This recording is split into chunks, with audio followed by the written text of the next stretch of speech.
Well, today I'm really excited because on our first podcast, we're going to have a fantastic guest, someone I've grown to love and gotten close to over the last few years. Her name's LaRae Quy, and she's a former FBI undercover and counterintelligence agent, and she did that for 24 years. And I'm excited. She's joining us from the wonderful world of Hawaii today. Now, what island are you on today, LaRae? It's so good to talk with you, Tony. I'm on Oahu today. We're here on vacation, but any opportunity to spend time with you is well worth it. Today, I want to talk to you because you've, over the years, especially with your time with the FBI, you developed mental toughness, and you teach it, you speak about it, you write about it, you coach your clients on how to do it. And I want to get into that. But first, I want to talk to you a little bit about, you and I, we bonded, I think, because we have some commonality over how we grew up. Tell me a little bit about how you grew up. I was born and raised on a remote cattle ranch in the middle of Wyoming, and the ranch was at about 7,000 feet elevation. So we got snowed in the winters. We spent the summers putting up hay to feed the cattle during those long winters. Fast food for us was hitting a deer at 60 miles an hour. My grandmother had ammo on her Christmas list, and I am not kidding. So I think you and I both grew up unentitled. We didn't grow up feeling entitled or pampered or spoiled. And I think that is one thing I so appreciated about you. And I'll tell you something else. When I interviewed with the FBI, that was, I think, the one thing that really got their attention and that they really liked about me, that they didn't have to worry about getting some little princess on board who was going to expect to be pampered. So you grew up on this cattle ranch, and so what drew your interest in joining the FBI? Well, that's a really good question. And it's a question I've asked myself over the years. When I first got out of college, I graduated with a bachelor's in management and marketing. I went into retail. It was a management training program, and then became a buyer. And I thought, this sounds so exciting. But at the end of the day, my job came down to trying to sell striped blouses to women instead of polka dots.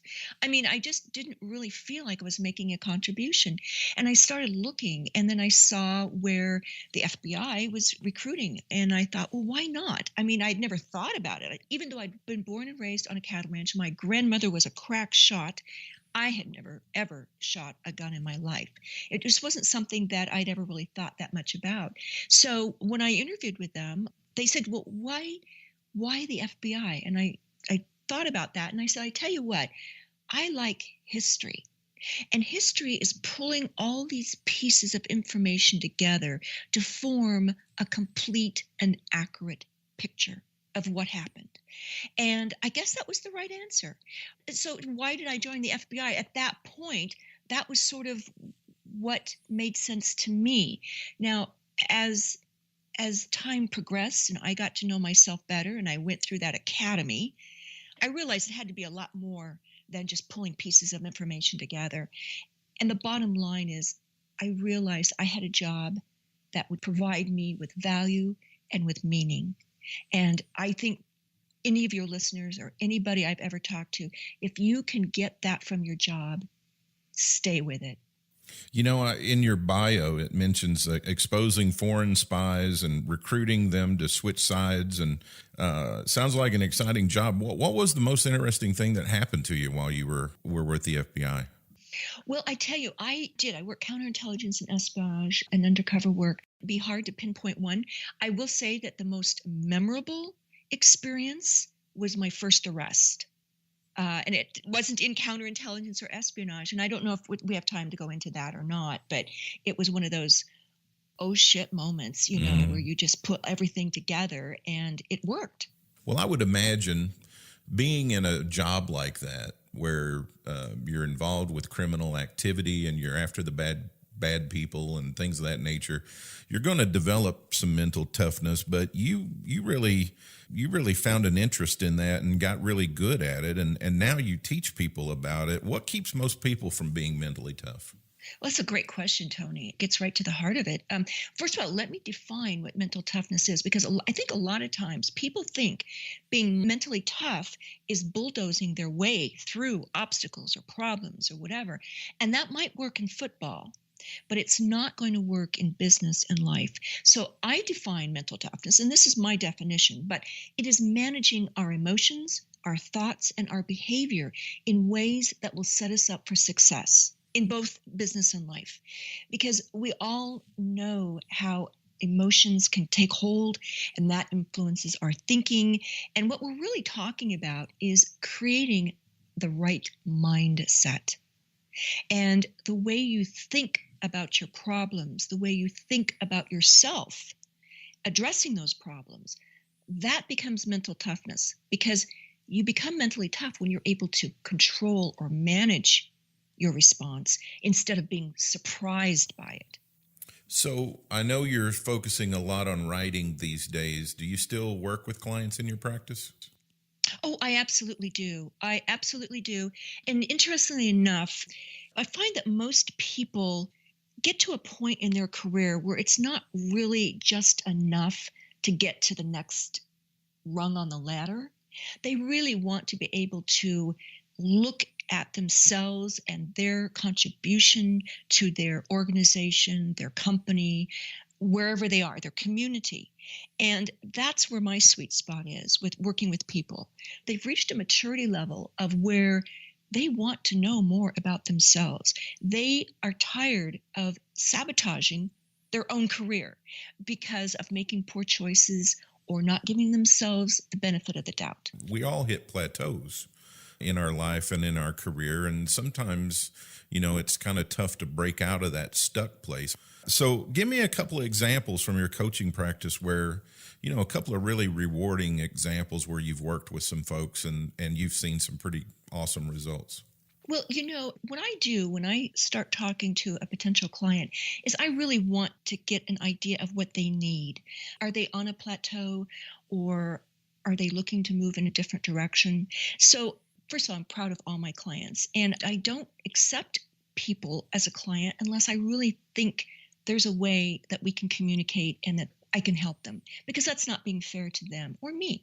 And so I think anytime, and I can think of several instances, but anytime I can get an individual or encourage an individual to look at a roadblock, first of all, to identify what that roadblock is, because that in itself can take a while. I mean, you can say, oh, it's so-and-so, it's my supervisor, or it's this project. But in reality, it's more than likely, it's something inside. It's something inside you and the way you're responding to another person or this situation. So to look at whatever the obstacle truly is it external or internal? And then just not give up hope. Having the resilience. When I think about people that I've worked with that have bounced back or through or around, because there is this obstacle or this roadblock or this plateau, and how do you move around it or under it or over it? Or sometimes you just have to go through it. And looking at that mental toughness toolbox in a way that's going to be able to help you find the right tool to do that. LaRae, I visited your website, from time to time. I like reading your blog posts and stuff. Give me a couple from each one of these things that I found. So saying no to your self-limiting beliefs, what would you say to that? Well, I would say most self-limiting beliefs start out in childhood. And unfortunately, they're usually the result of things that either parents or teachers say to us in all well-meaning way, but to either protect us or to mollify hurt feelings. If something doesn't work out, it's like, oh, that's okay. You're just not that good at this, but you're wonderful at this. I mean, that's a natural response. But what it does is plant this seed in that child's mind that, I'm not good at science, or I'm not good at art, or whatever it happens to be. And that's a message that we just keep carrying with us as we become adults. And it can really, it creates a barrier around where we'll go when it comes to confronting a roadblock. We just say to ourselves, no, I can't do that. Listening to you talk about that, my mind is flashing back to the third grade. I had a teacher named Mrs. Susie Robinson. I was a kid and I loved Gilligan's Island.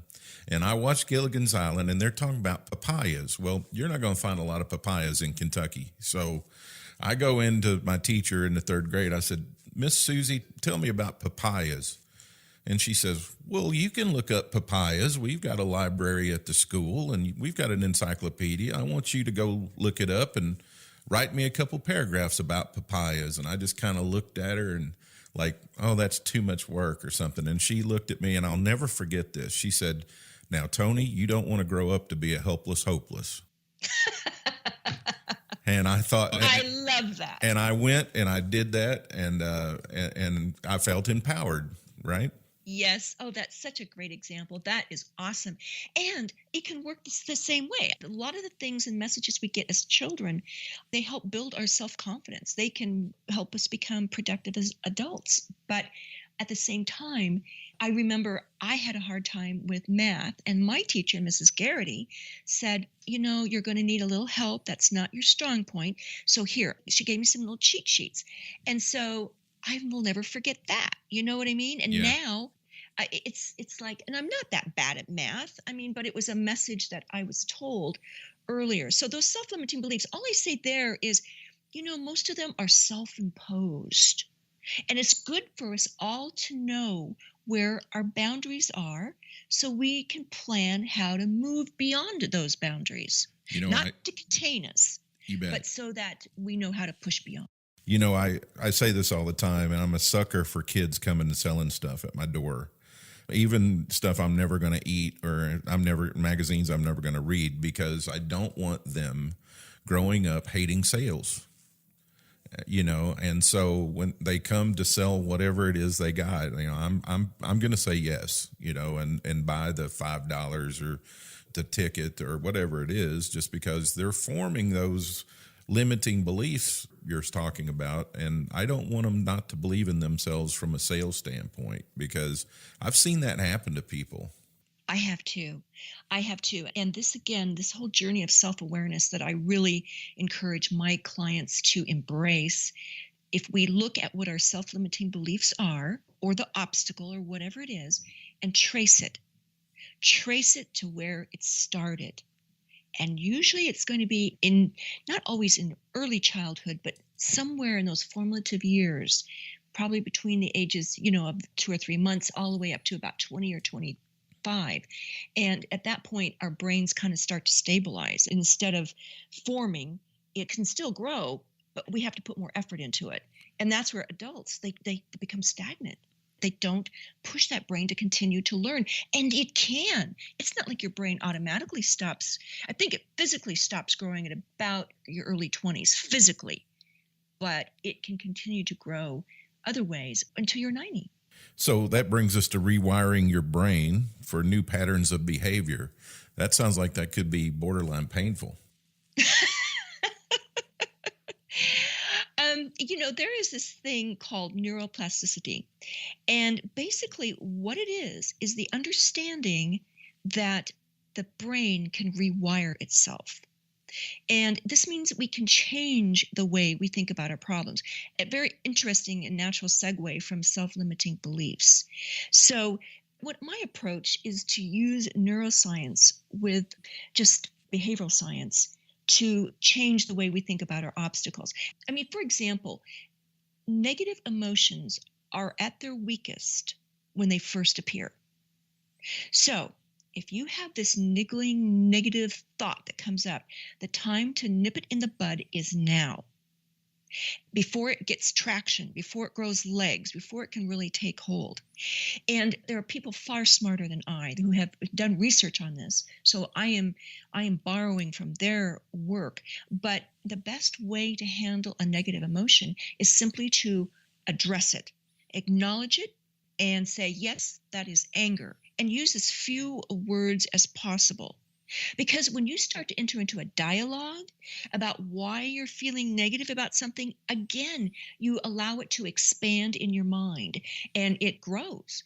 And so the best way to nip a negative thought is do it early and do it quickly. One more here before we move on. Empowering yourself, the opposite of being helpless. Yes. And this is where I say, the best lessons in life almost always show up as barriers. And I mean, I will tell you this. The FBI Academy spent almost 5 miserable months there at the U.S. Marine Corps base in Quantico, Virginia, which is where our academy is located. And if our coaches were not pushing us into our discomfort zone, past our barriers every single day, they weren't doing their job. Now, for some people, that was firearms. For some people, it was physical fitness, like me.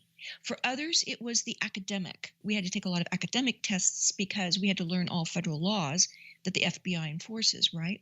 So I came to terms with this is a moment when the rubber met the road, because I came very close to being washed out of the academy. Born and raised on a cattle ranch, I had never learned how to swim.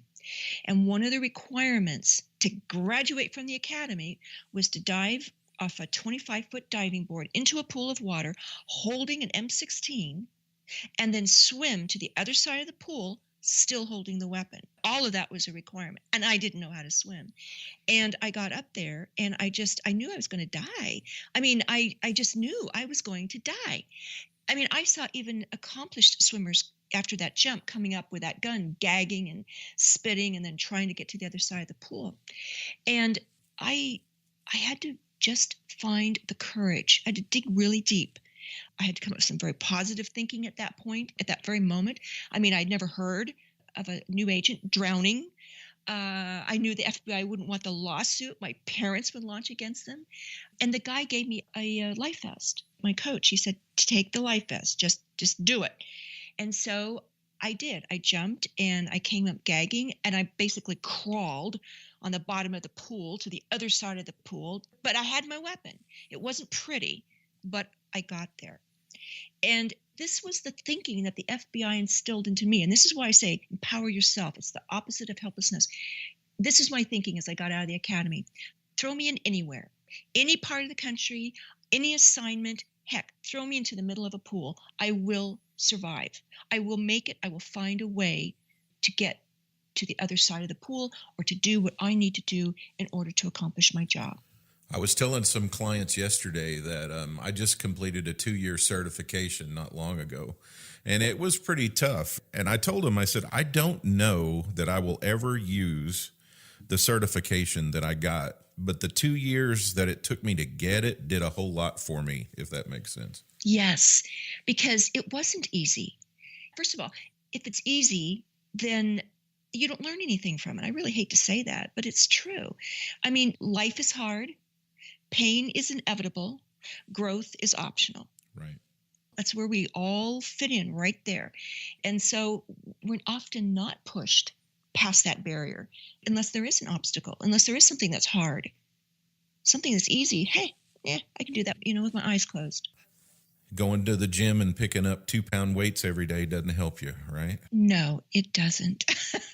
Well, you've written 2 books so far. They're both on our bookshelf at home. Secrets of a Strong Mind and Mental Toughness for Women Leaders. Give me just a couple of things out of that book that would interest our audience. And the thing that I learned probably more than anything, my publisher wanted me to put in women leaders. But what I learned more than anything is that when it comes to how people react, there's not a lot of difference between how women and men react in their brain. Now, socially, they've been conditioned to react differently. But when we really look at what neuroscience has to tell you about the differences between men and women's brains, there's not a lot. There are some differences. Women can naturally switch between tasks faster. The thing that I learned, I think, for myself and would think that your listeners would find interesting is that it is impossible to multitask. Now, women have really bought into this more than men. They've been told they can multitask. And it's true, they can switch between tasks a little faster, but they cannot multitask. It's impossible because the brain operates sequentially. And if you want to focus on something, you need to focus on it. Then move on to the next task. But this whole idea of you being able to multitask is a lie, and women particularly get sucked into that more than men. The other thing, I think, something that, again, Rick Hansen did this. You and I agree. We all share information. But Rick Hansen's done some pretty interesting research. And negative thoughts The brain pays more attention to negative thoughts than to positive thoughts. And the reason is this, because back in the saber-toothed tiger days, man wanted to get lunch, not be lunch. And so we are conditioned to pay more attention to negative information because it could impact our safety. Positive information is nice, but negative information is what's going to stick with us. So, negative thoughts are like Velcro, they stick. Positive thoughts are like Teflon. They're nice, but they slide away. See, I enjoyed reading the book because I saw it on the bookshelf and I thought, I'm not supposed to read that. So I read it thinking I was, I know you, Tony. I know you. You're thinking, I'm doing something I'm not supposed to be doing. All right. And then you've written another one called Secrets of a Strong Mind, which is a lot about your FBI years, right? It is. It's basically the story of my life. I start off with probably the earliest experience of this cattle ranch again, and my pony Socks, who was a miserable little beast, and he knew how to terrorize his 6-year-old rider. And I learned something from that experience. My dad was watching. He was a good cowboy. I mean, he had a lot of horses, and of course it would have been an embarrassment for him to have a child that wasn't an expert rider herself. Got the pony about to the east of the house, and we went to cross a ditch, and Socks knew what he was doing, but he jumped and he bucked at the same time, high and hard, and I went flying. My dad saw the whole thing. He caught the pony and he made me get back in the saddle. And I said, I don't want to, it hurt. And he said, get back in the saddle right now. But that common wisdom, as actually neuroscience backs that up, because there is a period of time which memory is unstable. It's volatile and unstable for the first few hours. If you have something happen to you that's a negative experience, keep this in mind. You can change your memory of an incident if you can change your memory of it. So in other words, if something negative happens, get back in the saddle and try to change that memory. So I do remember getting bucked off. Of course I do. But I also remember hanging onto the horn and the reins and getting back to the barn on that same little pony. So while it hurt, but it wasn't devastating. I'm just saying I was able to rewrite that bad memory with something a little bit more positive. So if you have an argument with somebody, if you're in a situation where you've got a bad memory of it, try to revisit it or address it as soon as you can, because you can change your memory of it. So how much did that incident have to do with you getting across that water with your machine gun and all that? Oh, those lessons that start early in life. And I tell you, I wouldn't have been able to claim that wisdom if I hadn't taken the time to go back all those years later and revisit it. I don't know of anybody who gets through childhood without losing the red ball at some point in the playground. In other words, things happen to kids, but that's called childhood. We survive it. Some are worse than others. I understand that. I had a very rough childhood, and I grew up resenting that until I was about in my mid-30s. And I actually started journaling. I wanted to find meaning of all the things that had happened to me. I just grew up with a rough crowd. That's all I'll say. I wanted to get meaning from that. And that's when I started revisiting the story with Socks and some other things that happened that by today's parental standards, like, oh my God, I can't believe you survived. A rattlesnake reached out and tried to bite you and all these different things, but I did survive. The reason I survived was because I was taught at a very early age, it doesn't do any good to point fingers, blame others, take responsibility for your own actions. At the top of Maslow's pyramid, he calls the capstone self-actualization. And I've always renamed that convergence, because just what you're describing, all these life events that don't make sense going forward, all of a sudden, when you get to a certain point in your life and you start reviewing, they all seem to make sense and tell a story. And they're all converging into the person you are at this particular point. And I don't know, that didn't really happen to me until I was in my 40s for sure. There aren't a lot of advantages to getting older, but wisdom is one of them. And I'm with you. I started this process in my 30s and just kept at it. And I feel like now I still have things to learn. I'm working on a relaunch of my first book, Secrets of a Strong Mind, and my publisher's encouraging me to go back and mine more. Don't let those experiences go to waste. I think that is the saddest thing of all, to get to be 85 and not realize the significance of your own life. I put several stories of my life growing up in my first book, and then I write a monthly column. I always get feedback from people. They're like, we like your stories. People like stories. Well, and the brain likes visuals. That's just, again, neuroscience can tell us so much. It can help us in the way we can change our mindset and become more mentally tough. That's why stories resonate. We can visualize ourselves. That's why whiteboards still work. You want to remember something, write it down on a whiteboard or in a journal. And also to prioritize, if you've got a busy day, prioritize. It helps the brain remember what is truly important. And because your brain is not stupid, it knows somewhere in that mixed up little mind of yours that this is a priority. You can't forget it. So, but if you visualize it, you write it down, your brain can rest. It's energy into helping you first priority, second, third, fourth, and so on. I also learned growing up as an athlete that the more I would visualize the outcome I wanted, in other words, play some of the game in my head before we played the actual game, I had better outcomes. Oh, Tony, it is such a great, I call it a mental toughness tool, but basically, again, it's you managing your mind rather than your mind managing you. And sometimes we know what that monkey brain can do. It's just all over the place. Visualization, it releases dopamine.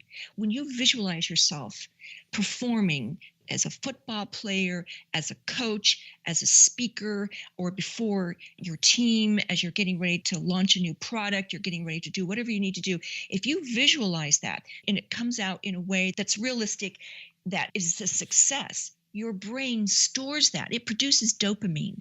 Your brain cannot tell the difference between your visualized success and a real success. So when you get into the real situation, your brain is on autopilot. It's been there before, and it really helps performance. It's an amazing tip for people who really want to take their game to the next level. And don't you find, too, that if it's been in that pattern a lot, it also gets bored? Yes, it needs to be mixed up. That's the other thing. This is where, again, you asked me what kind of clients I resonate with and who resonate with me, Right. are those who never stop seeking and never stop growing, particularly mentally. I ask people all the time, what is in your petri dish? As an FBI agent, I was never handed an investigation where the answer was given, where it was a slam dunk that this was the answer. No, it was a petri dish. And so you go around the problem for your first option, your first attack at something is going to produce a satisfactory answer. The answer is probably no. So you keep at it. So you become very comfortable with failure, but that is not disheartening. What's disheartening is if you don't learn from the failure, right? That's just called stupidity. So you keep working around the problem until you find the soft underbelly. I don't know if we have time for a story, Sure. but Go ahead. I was assigned a child kidnapping case when I was in the Phoenix division. And the boy, which had just gone missing, was like 6 years old. And the parents were devastated. And I mean, of course, we went and scoured the neighborhood. We did everything we could possibly think of to find that kid. But what you don't do is you don't go back and say, I'm sorry, I can't find your child. It's just too hard. It's just not something I'm going to be able to do. I failed. You don't do that. You keep at it. And we did. And lo and behold, we went to some T-shirt shop and they said, I remember that boy and he was in here with a guy. Actually, it wasn't a T-shirt shop. It was just a shop. Anyway, he said he was wearing a T-shirt that was very unique. Then we started going to the T-shirt shops and found out that, it was only sold in 2 stores, got the names and addresses of everybody who bought that T-shirt, and we found the little boy. But he had been kidnapped. He was going to be moved into Mexico and sold into like a child prostitution ring in Mexico. Wow. So, I mean, we got him. We found him. But all I'm saying is that kind of determination can be so valuable. And to have a complete organization that thinks that way and behaves that way is something that we're very fortunate to have in our country, I would say. I would say so as well. And that's how we're trained at Quantico. I can't say enough good things about the application process because they have us take personality tests, and it's not like there's a right or wrong answer. I mean, who would you like to have dinner with? Elvis Presley, Mother Teresa, John F. Kennedy, Martin Luther King. I mean, there's not like there's a right or wrong answer, right? Mm-hmm. But they draw a personality profile. Internally, what FBI stands for is fidelity, bravery, and integrity. And all three of those things are taught at the academy, but you also bring them with you when you come to the academy. And that's part of the selection process. That's fantastic. And LaRae, if it's okay with you, I'm going to run you through my standard list of 12 questions, and we'll go through these really quick, but I like to ask these of every guest who's on the show. Number one, and we talked a little bit about this with Socks the Pony and some other stuff, but what's the best memory that immediately comes to mind? Well, Socks was a memory, not necessarily a good one at the time, but it worked out.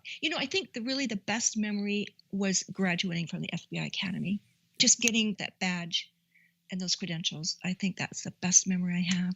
Who's the number one hero in your life? That's pretty easy. It's my dad. What's the top value you subscribe to? That would be honesty. Most important person in your life? That would be my husband, Roger. What does Roger do? He is an investor. He's a VC, venture capitalist, and he's actually has a PhD in neuroscience. Oh. So when I have a question about neuroscience, I say, Roger, is this true or not? And he'll say yes or no or modify it. So that's why my neuroscience is pretty spot on. That's fantastic. What's your favorite thing in the world? Oh, without a doubt, it's Gus. He's my little miniature Labradoodle. Your favorite food? Italian. You're talking to us from Hawaii today, but what's the most beautiful place you've been to? Well, I love Hawaii, but I'll have to say, I think I'll stick with Italy. All right. If you could describe success in one word, what would it be? In one word, well, it would be work that provides value and meaning. So that's 2 words. Well, take it. How do you want to be remembered? As someone who was authentic, willing to look at the warts and all, the good, the bad, the ugly. Best advice for a younger you? If you fail, remember to fail forward. What's your favorite sound? Now we are in Hawaii. Ocean waves. I'm right there with you. What's the best lesson you've learned? Well, we could go back to Socks on that one. Life is hard. Pain is inevitable, but growth is optional. Get back on the pony. That's it. Get back in the saddle. All right. Well, anything you'd like to promote or anything you'd like to mention here before I let you go? Well, Tony, first of all, it's been so good to catch up with you. I always enjoy our chats. And I would encourage your listeners, if they are interested in mental toughness, I do have a 45-question assessment on my website. It's absolutely free, but it will give you some really good feedback on where you are mentally tough or not in thoughts, emotions, and behavior. So if that's something you'd like to explore, go to my website and take that free assessment. And that's LaRaeQui.com. And I will also say your Twitter feed is very interesting. They should follow you on Twitter, Facebook, LinkedIn. You're on all the social media channels. What I think is great about this, and this is kind of what I want this podcast to be, is when I sit and talk to my friends, this is just like someone sitting in on a conversation we would just normally have, right? It is. Tony, before you started recording, this is just a continuation of the conversation we were having. And I love the way it's so conversational. It's real. It's authentic. It's not something that is meant to make one person look good or bad or whatever. It's a discussion. Yeah. And I think that's what listeners really, they yearn for. They yearn for honest, open discussion. Well, listen, I hope you'll come back sometime. I really enjoyed talking with you today, and thank you so much for being my friend. Thank you, Tony. Receive weekly coaching tips from Tony Richards, delivered straight to your inbox. Whether you're a CEO or an entrepreneur, Tony can help you reach your goals and give you a competitive edge within your industry. Tony's Monday Morning Coaching Memo covers topics ranging from leadership development to teamwork to company culture and more. Text the word leadership to 38470 to sign up for Tony's Monday Morning Coaching Memo, or sign up online at clearvisiondevelopment.com.